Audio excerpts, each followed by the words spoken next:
Hello friends, स्वागत है आपका लिटरेचर एस्पिरेंट पर। आज हम पढ़ेंगे कमला दास की एक महत्वपूर्ण पोएम एन इंट्रोडक्शन। यह उनकी ऑटोबायोग्राफिकल पोएम है क्योंकि उन्होंने इसमें बचपन से लेकर के अपनी मैरिज, उसके बाद के बारे में जो लाइफ रही है उसके बारे में इन्होंने बताया है। ऑटोबायोग्राफिकल एलिमेंट्स के साथ ये पोएम आपके सामने मौजूद है। बात करते हैं इसके कॉन्टेक्स्ट की, तो ये पब्लिश हुई थी इन 1965, जो कि उनका पहला पोइट्री कलेक्शन था। समर इन कैलकटा, ये उनका पहला पोइट्री कलेक्शन था। दूसरा आपको पता होगा द डिसेंडेंट्स, जो 1967 में आया था। यह एक self identity, female condition, male dominated society के बारे में बताई है। मोर ओवर इसके अलावा ये पोएम लैंग्वेज का जो इशू आजकल चलता है, जिसको पॉलिटिकलाइज किया जा रहा है बहुत सारे, कि नहीं हम ये भाषा नहीं बोलेंगे, हम पर ये थोपी जा रही है, ऐसा किया जा रहा है, वैसा किया जा रहा है, उसके बारे में भी बताती है। एक इरेगुलर राइम में ये पोएम लिखी गई है और कन्फेशनल स्ट्रेन है इसमें, जैसे अपने बारे में, अपनी लाइफ के बारे में वो बताती हैं। तो हम हिंदी में देखेंगे इसको वन बाय वन। चलिए शुरू करते हैं। पहला स्टेंजा। कहती I don't know politics but I know the names. वो कहती ठीक है, पॉलिटिक्स को मैं बहुत अच्छे से नहीं समझती, मुझे नहीं जानकारी है, क्योंकि पॉलिटिक्स समझने वाली चीज भी नहीं है अगर देखा जाए दूसरे पहलू में। तो ठीक है, मैं नहीं जानती, लेकिन मुझे नाम पता है। नाम का मतलब उन लोगों के नाम पता है जो पॉलिटिकली बहुत ही ज्यादा मजबूत हैं या पावर में हैं। जैसे वो नाम देंगी आगे, जैसे यहाँ पर लिखा है नेहरू। तो जाहिर सी बात है, नेहरू को कौन नहीं जानता। He was the first prime minister of India. तो कौन नहीं जानेगा उनको। ऑफ दोज इन पावर, जाहिर सी बात है, जो फेमस होते हैं, पावर में होते हैं, उनको सब जान जाते हैं। इवन बच्चों से भी पूछो तो बच्चे, जैसे जब इलेक्शन हुआ था लोकसभा का 2014 में, तो कोई नहीं जानता था, फिर भी बच्चों से पूछते थे कि प्रधानमंत्री या उसके बाद, तो बच्चे सीधे श्री नरेंद्र मोदी का नाम ले देते थे। हालांकि वो श्री नरेंद्र मोदी नहीं कहते, लेकिन मोदी तो कह ही देते थे। तो पॉलिटिक्स चाहे जैसी भी हो, लेकिन लोग, बच्चे तो जान ही जाते हैं, सब जान जाते हैं कौन पावर में है कौन क्या है, उसी हिसाब से वो कहती हैं। And can repeat them like days of week. दिन के जो नाम हैं ठीक उस हिसाब से, हफ्ते के जो नाम है उसके हिसाब से मैं गिना सकती हूँ कि कैसे कौन कौन से दिन होते हैं। Names of months beginning with Nehru, Nehru से शुरुआत करके जैसे हफ्ते में दिनों के नाम हैं वैसे मैं गिना सकती हूँ। अब इस बात का दूसरा पहलू ये भी है कि क्योंकि पॉलिटिक्स में महिलाओं की भागीदारी बहुत कम रही है शुरुआत से ही, अब धीरे धीरे बढ़ रही है एजुकेशन के विस्तार के साथ साथ, लेकिन पहले और कम थी। तो उसी हिसाब से वो कहना चाह रही हैं कि वास्तव में विमेन वहां पर भी बेचारी डिप्राइव्ड रखी गई हैं, ना केवल सोसाइटी में बल्कि पॉलिटिकल वर्ल्ड में भी। उन्हें कोई नहीं जानता, बस जानते हैं लोग तो नेहरू जैसे, या और जो पॉलिटिकल पावर में जो लोग हैं वो भी मेल ही हैं, उनके बारे में जानते हैं। I am Indian, very brown, born in Malabar. मैं इंडियन हूँ और ब्राउन, जो कि हमारी स्किन रहती है, मालाबार में मेरा जन्म हुआ है। आई स्पीक थ्री लैंग्वेजेस, तीन भाषाएं बोलती हैं, जैसे मलयालम और इंग्लिश, और एक और मदर टंग इनकी रही होगी जिसको वो बोलती हैं। राइट इन टू, दो में लिखती हूँ। एंड ड्रीम इन वन, और एक में मैं जो है वो सपने देखती हूँ। लिखती किसमें दो में है, मलयालम और इंग्लिश में। और मदर टंग कोई और इनकी रही होगी। Don't write in English they sad, अब जैसे इन्होंने इंग्लिश में लिखना शुरू किया तो लोगों ने इनसे कहा कि डोंट राइट इंग्लिश, इंग्लिश में क्यों लिखती हो, क्योंकि यह अंग्रेजों की भाषा है जिन्होंने हमको गुलाम बना के रखा था। This is the language of colonised people, जिन्होंने हमको कॉलोनाइज किया हुआ था, उनकी भाषा है, तो इसको मत लिखो। कुल मिला के ये पॉलिटिकल स्टैंड था, जो कि अक्सर लोग बोलते हैं कि भाई ये भाषा यहाँ है, ये भाषा वहाँ है, ये उस राज्य की है, ये उस राज्य की। जैसे हिंदी और साउथ इंडियन लैंग्वेजेस का अक्सर विवाद चलता रहता है। साउथ स्टेट्स कहते हैं कि हम पर ये थोपी जा रही है। कई सारी बातें अक्सर चलती रहती हैं पॉलिटिकल की। English is not your mother tongue, English तुम्हारी मदर टंग नहीं है। वाई नॉट, अब ये इतना परेशान हो गए इन लोगों के कहने से, तो कहती है why not leave me alone, critics, friends, visiting cousins. मतलब ये सारे क्रिटिक्स, फ्रेंड्स और विजिटिंग कजन्स जो घूमने आते हैं, उनके भाई बहन जो चचेरे मौसेरे भाई बहन होंगे, वो सब आके बोलते हैं। तो उनसे ये कह रहे हैं कि आप लोग मुझे अकेला क्यों नहीं छोड़ देते हो भाई, मुझे मेरी जिंदगी जीने दो, जो मुझे पसंद होगा मैं वो करूंगी। एवरी वन ऑफ यू सब कोई, तो लोग मुझे अकेला क्यों नहीं छोड़ देते हो? Why not let me speak, मुझे क्यों नहीं बोलने देते हो? In any language I like, जो भी भाषा मुझे पसंद है उसमें मैं बोलूंगी, आप लोग क्यों मुझे टोका टाकी करते हो? क्योंकि ये बात हो रही है एक तरह से उनके स्व, जो कह सकते हैं कि एक स्व प्रभाव होता है किसी का, उस पर ये लोग आकर के अपना हक जमा रहे हैं कि भाई ये मत बोलो, ये मत करो, इसमें क्यों लिख रही हो, उसमें क्यों नहीं लिख रही हो। तो कुल मिला के उनका जो प्रभाव है, उसके ऊपर ये लोग आकर के अपना डोमिनेशन दिखाने की कोशिश करते हैं, कंट्रोल करने की कोशिश कर रहे हैं, जो कि उनको पसंद नहीं आ रहा है। द लैंग्वेज आई स्पीक, कोई भाषा जो मैं बोलूँगी बिकम्स माइन, वो मेरी हो जाएगी। चाहे मैं मलयालम बोलूँ, चाहे अपनी मदर टंग बोलूँ, चाहे इंग्लिश बोलूँ, मैं कुछ भी बोलूँगी वही भाषा मेरी खुद की हो जाएगी। या कोई कुछ भी बोलता है वो उस, कोई भी भाषा बोलता है वो भाषा उसी की हो जाती है। इट्स डिस्टॉर्शंस, इस भाषा के उतार-चढ़ाव, इट्स क्वियरनेस, इसकी जो ख़ासियत या जो इसकी विचित्रता या जो भी हो, वो सारी चीज़ें ऑल माइन, माइन अलोन, वो सिर्फ़ मेरी होंगी, सिर्फ़ और सिर्फ़ मेरी होंगी, या जो भी है जो मैं बोलूँगी मुझे पता है, मुझे क्या बोलना है। इट इज़ हाफ इंग्लिश, ये आधी इंग्लिश है, हाफ इंडियन और आधी इंडियन है। Funny perhaps but it is honest, जैसी भी हो, फ़नी हो, शायद ये फ़नी भी हो सकती है, लेकिन जैसी भी है, लेकिन यह ईमानदार है, या भावों को व्यक्त करने में मुझे इसमें ज़्यादा सहजता महसूस होती है, ये मेरे लिए ईमानदार भाषा है। जैसे निसिम एज़ीकियल ने भी एक पोएम लिखी है भाषा के ऊपर, जिसमें वो उन्होंने इंडियन इंग्लिश का मज़ाक बनाया है। Good good bye party to miss Pushpa, yes. उसमें उन्होंने बताया कि किस तरह से इंडियन लोग प्रॉपर इंग्लिश इस्तेमाल ना करके उसका आईएनजी फॉर्म बहुत ज़्यादा इस्तेमाल करते हैं। ठीक वैसे ही यहाँ पर वो कह रहे हैं कि ठीक है, जैसी भी है, फ़नी है या हाफ़ इंडियन हाफ़ इंग्लिश है, लेकिन मेरी है, मुझे बोलने दो।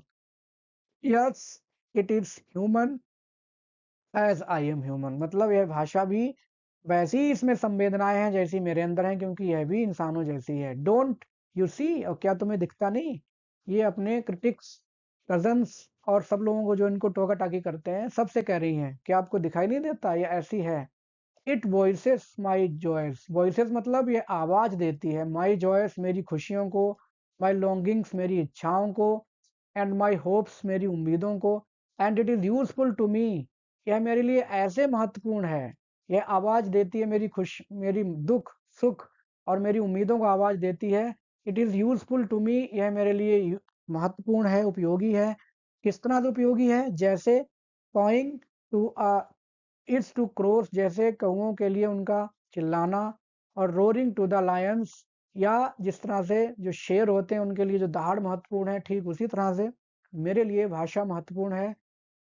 इट इज ह्यूमन स्पीच, और यह मानवीय स्पीच, मतलब जो हम बोलते हैं शब्द हैं, ये मानवीय शब्द हैं।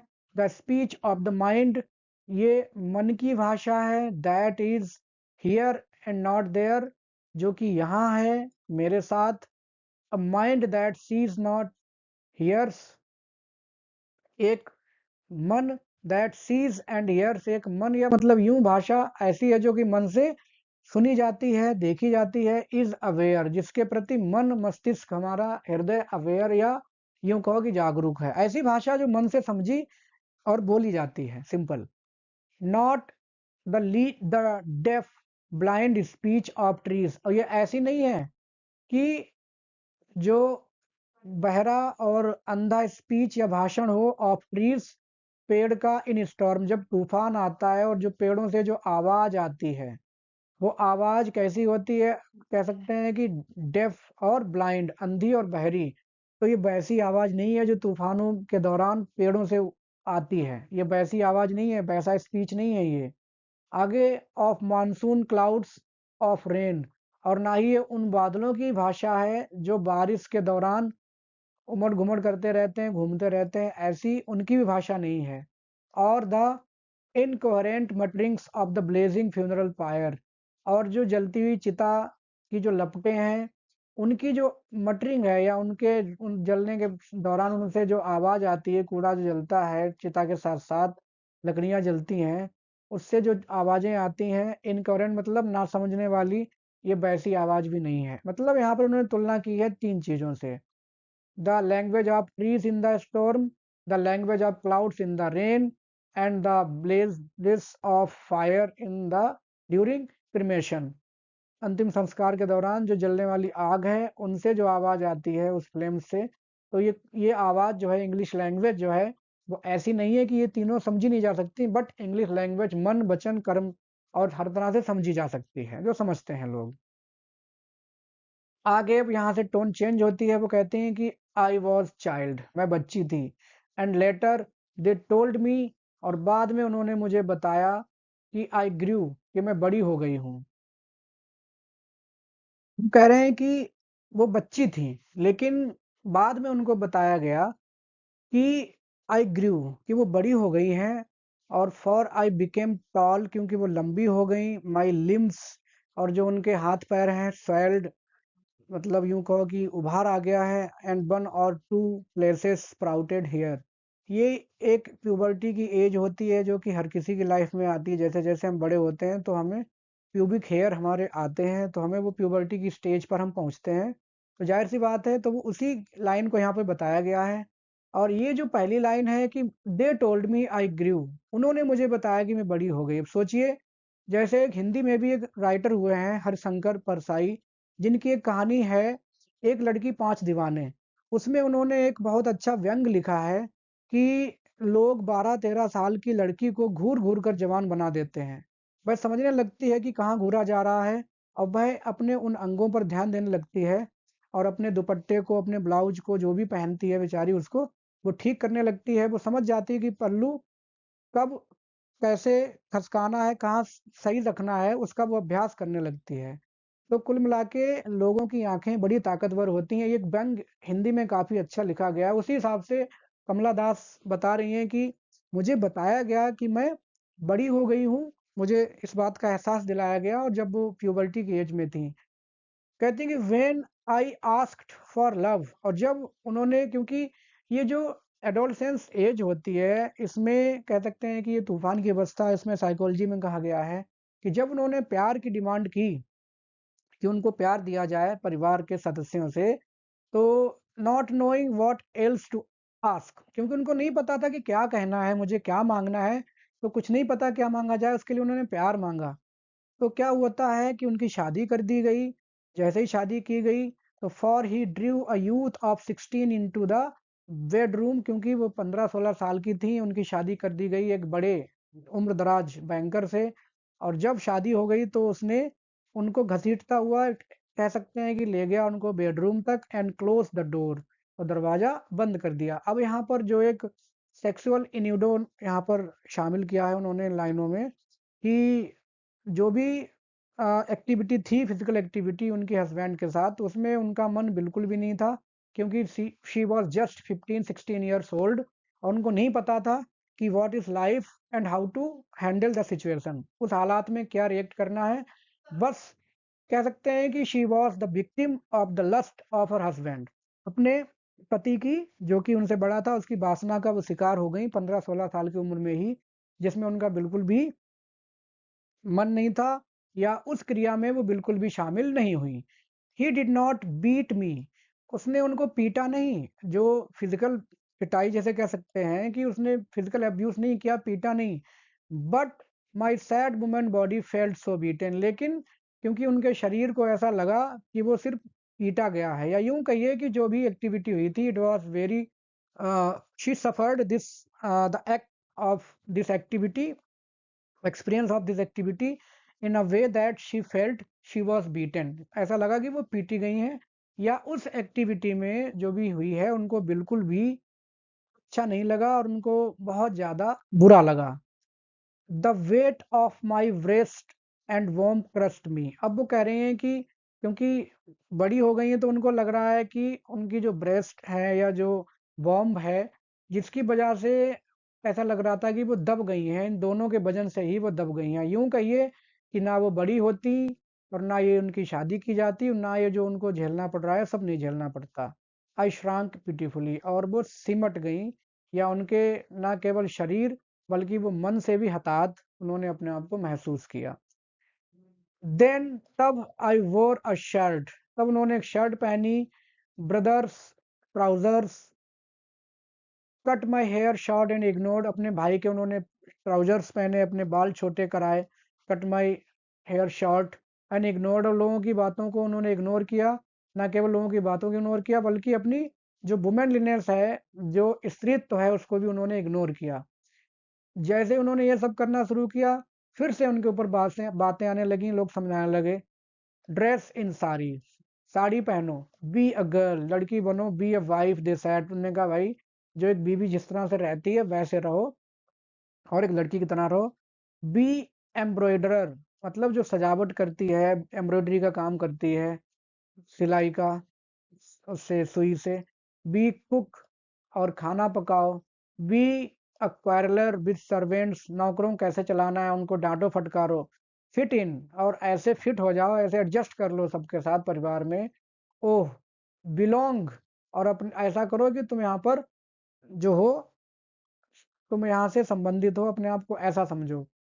क्राइड द कैटेगराइजर्स, जो उनके कैटेगरी में डिमांड बांटने वाले थे, जैसे समाज में एक कैटेगरी बना दी गई है कि भाई तुम्हें शादी करने के बाद एक सिंपल हाउस वाइफ बन के रहना है, सारे घरेलू काम करने हैं, तो कैटेगरी बना दी गई है। तो वो कैटेगराइजर्स बोला है उन लोगों को जो उनको समझाते रहते हैं, तो उनको अच्छा नहीं लगा। उनसे कहते हैं डोंट सिट ऑन वॉल्स और peep in through our lace draped windows, कहते हैं कि दीवारों पर नहीं बैठो, जो लड़के उछल कूद करते हैं या झांकते हैं विंडो से, उन विंडो से झांको नहीं, उछल कूद नहीं करो। एक सिंपल, जो अक्सर कहा जाता है कई बार लड़कियों से कि धीरे चलो, धीरे बोलो, आहिस्ता से चलो, कपड़े ढंग के पहनो, बहुत कुछ टोका टाकी होती है लड़कियों के साथ। तो वही यहाँ पर कमला दास बताने की कोशिश कर रही हैं कि कितना उनको टॉर्चर, कितने ज्यादा ताने सुनने पड़ते हैं। बी एमी और बी कमला, चाहे कमला बनो चाहे एमी, एक ऐसे ही इमेजिनरी नाम कह सकते हैं जो थोड़ा मॉडर्न हो। कुछ भी बनो, लेकिन बेटर स्टिल, लेकिन और अच्छा है बी माधवी कुटी। ये क्या है, ये उनका पेन नेम था, जो कि मलयालम में, मतलब अच्छा रहेगा तुम मलयालम वाली ही बन के रहो, या मलयालम कल्चर है वैसे ही बन के रहो। बहुत ज्यादा अंग्रेज बनने की जरूरत नहीं है, बहुत ज्यादा कुछ तुम्हें करने की जरूरत नहीं है। बी मलयालम गर्ल, ये जो नाम है ये प्रतीक है मलयालम कल्चर का यहाँ पे। आगे it is time to choose a name, अब एक नाम भी चुन लो अपने लिए, क्योंकि तुमने बहुत कर लिया। एक रोल चुनना है, वो रोल क्या है? To be a wife, to be house wife. Don't play pretending games, और बहानेबाजी बंद कर दो। डोंट प्ले सिजोफ्रेनिया और बी अ निम्फो, और ऐसा मत कहो कि जैसे तुम भूल भाल गई हो, और या निम्फो, या तुम अप्सरा नहीं हो। तुम एक रोल सेलेक्ट करो और एक वाइफ बन करके रहो। Don't cry don't cry embarrassingly and loud, जैसे शर्मिंदगी महसूस करके जो रोती हो वैसे मत रहो। तेज मत चिल्लाओ। वेन जिल्टेड इन लव, और जब तुमको प्यार नहीं मिले, या तुम्हारा हस्बैंड भी तुमको मार पीट करे, या तुम्हें वहां प्यार ना मिले, तो यहाँ मत दिखाने आ जाओ हमारे पास कि तुम्हें टॉर्चर हो रहा है। मतलब जो भी हो, जस्ट वियर इट आउट, कुछ भी हो जाए, बस सहो। और कुछ, तो वो कहते हैं कुछ भी करो, ये जो स्किज़ोफ्रेनिया मतलब है पागलपन, कि चाहे पागलपन करो या कुछ भी करो, लेकिन जो भी है एक रोल एक्सेप्ट करो और बी अ वुमन। फिर आगे कहती हैं कि जो उनका सेक्सुअल फ्रस्ट्रेशन था उनके हस्बैंड के साथ, फिर उसके बारे में आगे पहुंचती हैं कि आई मेट अ मैन, मैं एक आदमी से मिली। लव्ड हिम, उससे मैंने प्यार किया। वैसे इन्होंने अपनी बायोग्राफी में एक्सेप्ट किया है कि she had extra marital affair, क्योंकि इनके जो पति थे उनका कई बार नौकरानियों के साथ भी उनके अफेयर्स रहे हैं, तो ये भी फ्रस्ट्रेट हो गई थी। तो कुल मिला के जो भी हो, बदला लेने के हिसाब से, या टू सर्च फॉर लव और एनीथिंग एल्स, जो भी है, but I met a man, loved him, call him not by any name, उस पे नाम नहीं लिखा है यहाँ पर कि किस नाम, क्या नाम था उस बंदे का। ही इज एवरी मैन, कहते हैं कि कोई बात नहीं, नाम नहीं भी बताऊंगी तो क्या फर्क पड़ेगा, क्योंकि हर आदमी ऐसा है। ही इज एवरी मैन, हर आदमी ऐसा है। हु वांट्स, जो चाहता है, अ वुमन, एक औरत। अब यहाँ पे उन्होंने पूरी जो मर्दों की जाति है, या सारे मर्दों को ऐसा बता दिया कि कोई भी हो, हर किसी को एक औरत चाहिए होती है अपनी, to satisfy his lust. Just as I am every women, लेकिन खुद का भी बता रहे हैं जैसे कि मैं भी एक ऐसी औरत हूँ हु सीक्स लव, जो प्यार की तलाश करती है। इन हिम, उसमें, द हंग्री हेस्ट, उस व्यक्ति में एक जल्दबाजी है, या जो आदमी है उसमें एक जल्दबाजी होती है, ऑफ रिवर्स, नदियों की तरह। एंड मी, और मुझ में, द ओशंस टायरलेस वेटिंग, एक ऐसा समुद्र जो कि टायरलेस, जो कि थका नहीं है और इंतजार कर रहा है। यूं कहो कि इंसान जो है उनके लिए जो प्यार है वो फिजिकल है, और इंसान का मतलब यहाँ पे मर्द, आदमी, आदमी के लिए जो प्यार है वो फिजिकल है, और औरत के लिए प्यार है वो इमोशनल है। आदमी के लिए प्यार है वो एक पीरियड ऑफ टाइम है, और महिला के लिए जो प्यार है वो पूरा उसका होल बीइंग, मतलब कह सकते हैं पूरी जिंदगी के लिए है। तो कुल मिला के दोनों के प्यार में अंतर यहाँ पे वो बताने की कोशिश कर रही हैं, कि जैसे वो सब जल्दी में निपटाना चाहते हैं कि ठीक है अगर प्यार हो गया तो बहुत जल्दी, कि हाँ ठीक है, फिजिकल होते हैं और बस आगे बढ़ते हैं। और महिला जो है वो उसमें, इंसान में, वो सिर्फ फिजिकल चीज नहीं देखती, वो देखती है कि वो प्यार कितना करता है, उसकी रिस्पेक्ट कितनी करता है, उसकी भावनाओं की कद्र कितनी करता है। ये बताने की कोशिश यहाँ पे कमला दास कर रही हैं। फिर कहती है, who are you, I ask each and every one, कहती है मैं हर किसी से पूछती हूँ कि कौन हो तुम, या अपनी तुम्हारी असली पहचान इस समाज में, इस दुनिया में है क्या, इसकी कोशिश वो कर। The answer is it is I. I का मतलब यहाँ पे क्या है, वो व्यक्ति जो मेल इगोइस्टिक है, या मेल जो कि ईगो से भरपूर है, जिसे फर्क नहीं पड़ता कि वो क्या कर रहा है, कैसे कर रहा है, उसे कोई रोका टाकी करने वाला नहीं है। एनीवेयर एंड एवरीवेयर, मतलब हर तरफ मेल डोमिनेशन दिखता है सोसाइटी में। विमेन जो है वो सप्रेस्ड फील कर रही हैं। I see the one who calls himself I, मैं जानती हूँ ऐसे लोगों को जो अपने आप को बोलते हैं कि मैं का मतलब इगोइस्टिक, जो अपने आप को बोलते हैं कि मैं ही सबसे ऊपर हूँ। इन दिस वर्ल्ड, इस दुनिया में, he is lightly packed like, वो इस तरह से अपने आप को पैक्ड है, या यूं कहो कि अपने सोच में, अपने नैरो माइंडेडनेस में इस तरह से पैक है, जैसे कि a sword in its sheath, जैसे कि एक तलवार म्यान में बंद है, ठीक इसी तरह से वो व्यक्ति अपने पूर्वाग्रहों में, या अपने तंग जो, या छोटी सोच है उसमें वो पैक है, पूरी तरह से कैद है। वो छोटी सोच किसके प्रति है, महिलाओं के प्रति, समाज के प्रति। आगे बोलती हैं कि it is I who drink lonely, यह वो व्यक्ति है जो अकेले ड्रिंक करता है। ड्रिंक्स एट 12 मिडनाइट, आधी रात के 12 बजे भी वो ड्रिंक कर सकता है। अगर कोई महिला आधी रात के 12 बजे ड्रिंक करेगी तो उसको लोग बदचलन और ना जाने क्या क्या कैरेक्टर लेस, पता नहीं क्या क्या बना देंगे। लेकिन अगर कोई आदमी रात के 12 बजे भी अकेले किसी बेंच पे बैठ के ड्रिंक करता है तो उसको कोई नहीं रोकेगा, और उसको सब शराबी समझ के छोड़ के चले जाते हैं। इन होटल्स ऑफ स्ट्रेंज टाउन्स, वो किसी दूसरे शहर में भी जा सकता है अकेले। वही अगर कोई दूसरी महिला रात में अकेले चलना चाहे तो उसको अपनी सेफ्टी की टेंशन रहती है, क्योंकि सोसाइटी ऐसी बनी हुई है। It is I who laugh, वह व्यक्ति हंसता है, कहीं भी हंस सकता है, ठाके लगा सकता है अपने दोस्तों के बीच में, लेकिन वही महिला के लिए ये भी करना मना है। It is I who make love, और ऐसा व्यक्ति जो सेटिस्फाई करता है अपने लस्ट को कहीं भी जा करके। लेकिन महिला अगर ऐसा करेगी तो उसको सोसाइटी एक्सेप्ट नहीं करती, या उसको फिर से कैरेक्टरलेस और ना जाने क्या क्या बोला जाएगा। एंड देन फील शेम, और उसके बाद उसको शर्मिंदगी भी होती है इन सब कामों में। It is I who lie dying with a rattle in my throat, और यहाँ तक कि यह व्यक्ति वैसा जो कि अंत में अपने मन में बहुत सारी बातें लेकर के, सुलझी अनसुलझी बहुत सारी बातें लेकर के वो मर जाता है। तो कहने का सेंस ये है, यहाँ पे वो इसलिए सारी बातें कह रही हैं कि चाहे कोई कितना भी मेल डोमिनेटेड सोसाइटी में रहा हो, कितना भी वो मेल डोमिनेट उसने किया हो सबको, but the end is the same as women. जिस तरह से महिलाएं बेचारी जो दब्बू बन के जिंदगी जीती हैं वो भी मरती हैं, ठीक उसी तरह से इंसान जो आदमी है वो भी मरता है। ऐसा नहीं कि वो नहीं मरेगा, वो भी मर जाता है। तो इसका मतलब there should be equality in living, कोई फायदा नहीं है। फिर वो अपने बारे में बताती हैं कि I am sinner, I am saint, मैं पापी हूँ और मैं सेंट भी हूँ। सेंट का मतलब क्या है कि मैंने बहुत कोशिश की है सब कुछ निभाने की, अपने परिवार में निभाती रही हूँ। और सिनर का मतलब क्या है, लाइक, कि ठीक है मैंने भी कुछ पाप किए हैं, जैसे अपनी बायोग्राफी इन्होंने बोला है कि एक्स्ट्रा मैरिटल अफेयर्स इन्होंने किए हैं इन सर्च ऑफ लव। अब वो चीज़ें नहीं मिली तो इन्होंने पोएम में लिखा है कि every man are like same like hasty rivers. आगे वो कहते हैं कि I am the beloved and the betrayed. मैं प्रेमिका भी रही हूँ और मैं बिट्रेड भी हूँ। बिट्रेड मतलब इसको धोखा दिया गया है। I have no joys that are not yours. अब यहाँ महिलाओं के दुखों की तुलना वो पुरुषों के दुखों से कर रही हैं कि ऐसा नहीं है कि मेरे दुख वो नहीं है जो तुम्हारे हैं, तुम्हारे जैसे दुख ही मेरे दुख हैं, same same. And no aches which are not yours. और जो हमें दर्द होता है वही दर्द तुम्हें भी होता है, या यूं कहो तुम्हें जो दर्द होता है वही दर्द हमें भी होता है। वही समस्याएं हम भी फेस करते हैं जो तुम फेस करते हो। तो इस मामले में हम लोग समान हैं। तो ठीक उसी तरह से सोसाइटी, एजुकेशन, अपॉर्चुनिटी, हर जगह इक्वालिटी होनी चाहिए। I too call myself आई।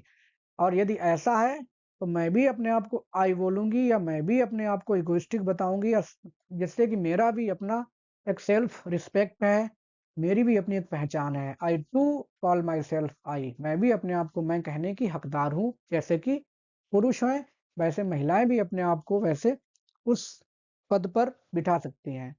तो ये था हिंदी एक्सप्लेनेशन एंड इंट्रोडक्शन का। उम्मीद है आपको समझ आया वीडियो। आप चैनल को लाइक, सब्सक्राइब, शेयर कर सकते हैं एज यू विश।